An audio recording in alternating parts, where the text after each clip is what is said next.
Guys, welcome back to my channel Prajal Shetty and Prajal Shetty Universe YouTube channel. So guys, आजको दिन चाहिँ है पानी झरी छ अनि म गोठमा आइरहेको छु गाईलाई हल्का खाजा दिनु नभए घाँस पनि घाँस दिनु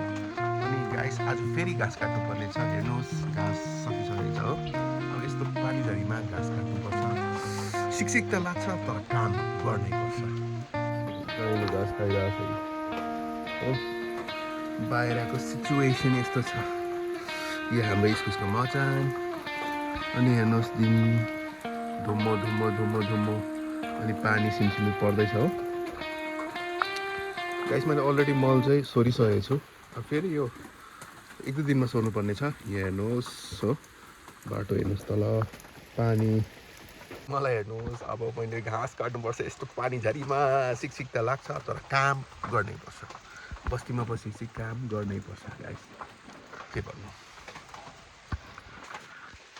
अन्त यति छ हो हेर्नुहोस् गम्बुट लगाइरहेको छु मैले हो यो छाता नि त छाता अब माथि गएर म बोरा ओढ्छु हो त्यहाँदेखि चाहिँ मजाले घाँस काट्छु ल गाइस यति भन्दैमा मेरो च्यानललाई फलो गर्नुहोस् सेयर लाइक गर्नुहोस् अनि मेरो भिडियो चाहिँ हेर्दै गर्नुहोस् बाई